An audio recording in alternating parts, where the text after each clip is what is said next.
Hello everyone, this is Elizabeth Oltean. Thank you for being here with me today. In my last videos, I was talking about how our unconscious mind is directing our inner story and that there are ways to trick it into changing the stories, to change it from a negative into a positive inner story. And today I'd like to talk to you about why our unconscious mind is programmed on the negative most of the time.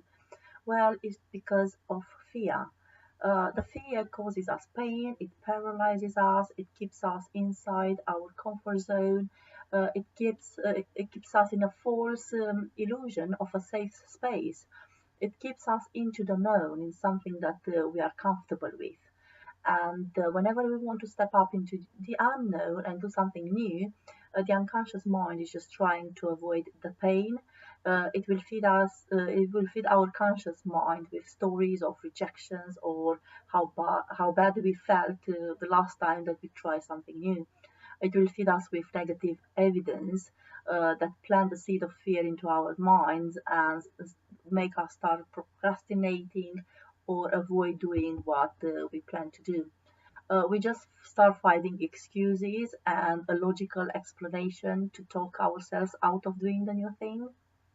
Uh, for myself, I think the best example would be like this fear of speaking in front of people.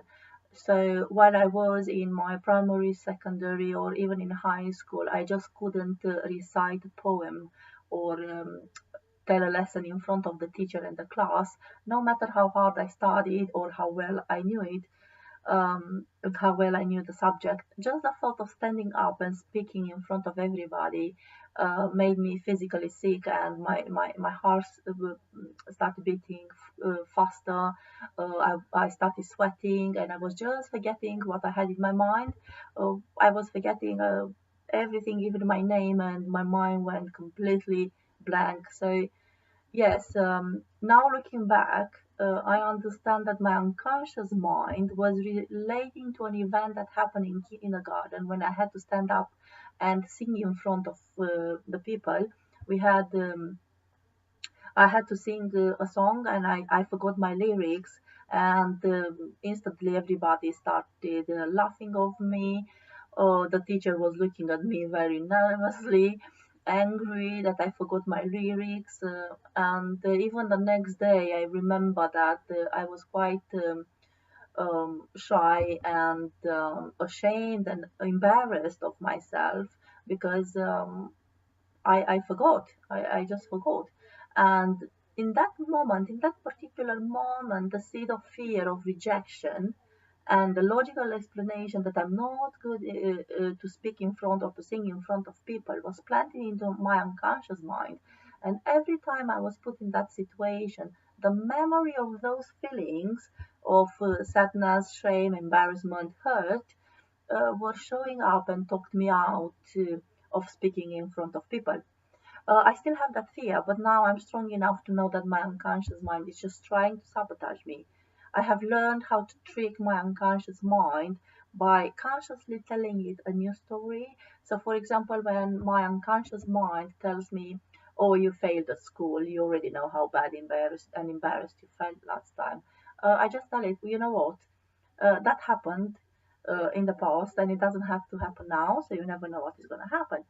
Or you can't do this. You know, it will bring you lots of hurt and mistrust. Well, I'm capable and willing to do this, and I just instantly do something.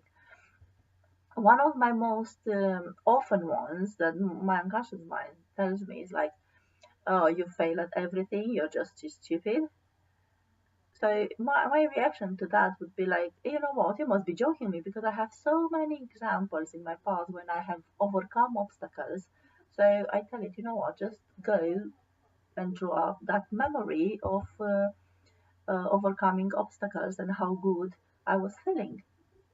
If that trick doesn't work, I just recreate another memory. So, for example, now being able to speak in front of the camera, and I'm able to speak in front of my colleagues at school because I'm studying counseling at the moment.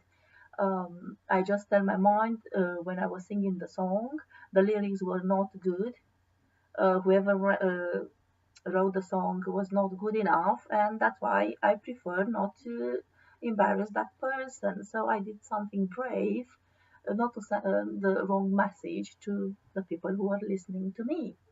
Or I just tricked myself into believing everybody was applauding me because I did remember and I was singing quite beautifully.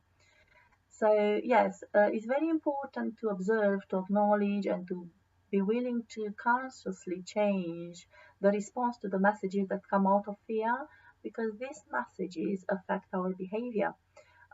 These messages become so internalized to such extent that they become a way of sabotaging and defeating ourselves over and over again.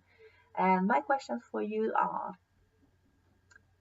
do you sabotage yourself when you are close to achievement or even before you start? And does your negative thinking trick you into believing you are incompetent or able to achieve what you want to do? I'm not sure if you know the saying. I think Les Brown said it. What is fear? A fear is just a false evidence appearing real. So let's trick our minds with a new evidence and make it real to believe that only positive things happen to us. We can really choose to respond in a different way to some past experiences. I hope you will take something out of this video that will inspire you to be brave and to live life on your terms. Thank you so much, and until next time, I wish you all the best.